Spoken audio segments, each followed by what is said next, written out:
Bishop Strickland unfortunately continues to prove Pope Francis correct. Bishop Strickland is put on a pedestal by many. People believe that he is a victim of the evil church hierarchy that is trying to silence him for being a faithful Catholic. This is the image he himself has created and promoted, and all of his friends and fans online promote this narrative. Patrick Coffin, a sedevacantist ex-Catholic, confirmed that he will lead a pilgrimage with Bishop Strickland in May 2024. Patrick Coffin destroys the Catholic faith of many and leads many people out of the church. He is not a Catholic.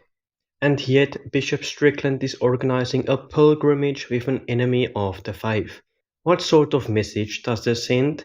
It gives the impression that an ex-Catholic is actually a Catholic, and that it is not so important that someone rejects the Vicar of Christ, even though it is a schismatic and it puts your soul in danger of eternal damnation. This news comes to light only a few weeks after he misled hundreds of thousands of people on Glenn Beck's show. He made it appear that the Vatican never gave him any reason as to why he was removed, even though a few months ago he admitted that they gave him a long list of reasons.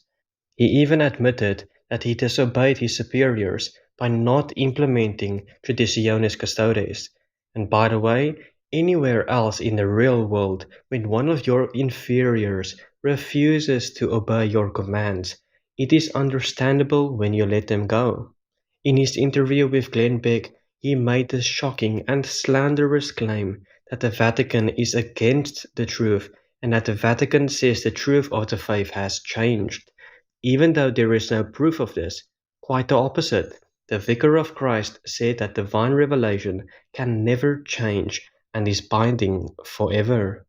Strickland has also created a conspiracy theory as to why he thinks the Missal of John the 23rd got restricted, even though the Pope told us the actual reason.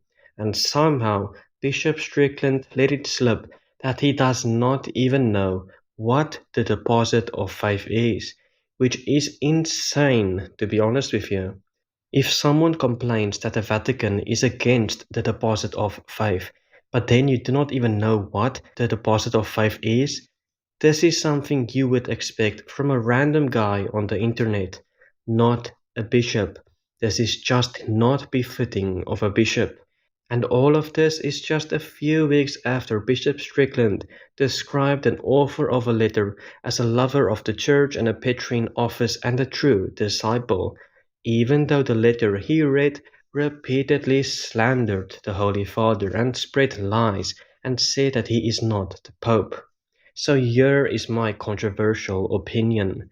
If someone promotes a slanderous and demonic sedevacantist letter and labeled it as a faithful guy who loves the church, and then they mislead hundreds of thousands of people in numerous ways and slandered the Vatican and portrayed the Vicar of Christ and the Vatican as evil to the ignorant and gullible public, and then chooses to lead a pilgrimage with an enemy of the faith, someone like this should not be a bishop and be a shepherd of a flock.